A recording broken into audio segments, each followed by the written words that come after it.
పేరు ఊరు చెప్పు. నా పేరు కోటపల్లి కాశీరావు, అద్దవీడు మండలం యాక్చువల్ గ్రామం. మా మదర్ విలేజ్ సర్పంచ్. ముందుగా తెలుగుదేశం పార్టీ కుటుంబ సభ్యులందరికీ హృదయపూర్వక ధన్యవాదాలు. ఇలాంటి మీటింగ్ ఇదే ఆఖరి కావాలని కోరుకుంటూ రెండోసారి ఇలాంటి సమీక్ష సమావేశం జరగబోతుంది. రాంబాబు సార్ అని చెప్పి తీసుకునే నిర్ణయానికి అది రైట్ ఆర్ రాంగ్ రెడీగా ఉండి సిద్ధంగా అందరూ కార్యకర్తలు ఊరుకోవాల్సిన అవసరం లేదు. ఎన్నో వస్తున్నాయి మాకంటే జనచైతన్య యాత్రలో రాంబాబు సార్ 2 మీటింగ్లో యాత్రలు ఒకటి మామూలు మాట్లాడిన మాటలు టార్గెట్ చేసుకున్నాను.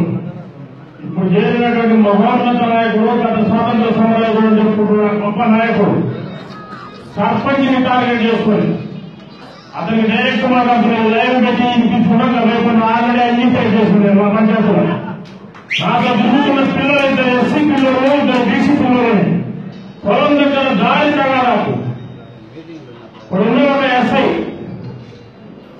కోటయ్య గారు, ఇంటి పేరు కొట్టం, ఆయన తీసుకెళ్లి నేను మళ్లీ స్టేషన్ పోయేలోపే సార్కి ఇంటిమేషన్ ఇచ్చి చెన్నారెడ్డిని అండర్స్టాండింగ్ లో పెట్టుకుని ఖమ్మంలోని నేను రెడీగా వెళ్ళాం సార్, ఖచ్చితంగా కొట్టాలని చెప్పిన ప్రిపేర్ అయ్యే లోపలే వికలాంగుడి కూడా చూడకుండా ఇద్దరు ఎస్సీల పిల్లలు, ఇద్దరు బీసీల పిల్లలు బీజత్తుగా కొట్టి పైన వచ్చబెట్టి నా గొడవల ఆరోగ్యం ప్రయత్నిస్తున్నా.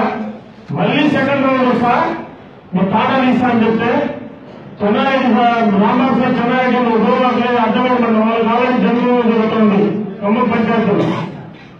చెన్నారెడ్డి ప్రోగ్రాం అర్థమైన మండలం పంచాయతీని కాశీరావు మాట్లాడుతున్న సీరియస్ ఇష్యూ పెద్దదైతే అందరం పోదామని చెప్పినారు. మనోహర్ చెప్పి సార్ వెళ్ళి కాశీరావు తొందరగా చెప్తే నేను మా ఊళ్ళో 5-6 మందిని తీసుకుని స్టేషన్ దగ్గరికి వెళ్ళేసరికి చిన్నబడి ఏడుస్తా కాలు పట్టుకొని చెప్తున్నారు. అన్నా ఇంతకంటే ఏం చేయలేరు, మనిషినైతే సంపద ఆదాయ కుటుంబంలో డబ్బా కూడా దూరలేస్తున్నారు. రైతు చెప్తున్నారు. ఈసారి మళ్ళీ కొంటే స్టేషన్ ముందు ఆ ఎస్ఐ నాకు చెప్తాడు సాయంత్రం తెలిసి ఎందుకు నీ బాగా ఊరిక రాంబాబుని కాకుండా అశోకరెడ్డి సాయంత్రం సారీ అంటే చెప్పు.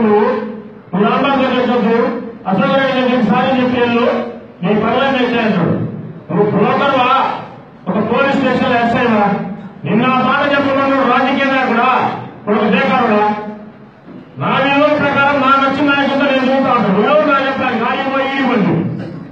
ఇది కాకుండా మళ్ళీ మా ఊళ్ళో శివరాత్రి పండుగ మీ అందరికీ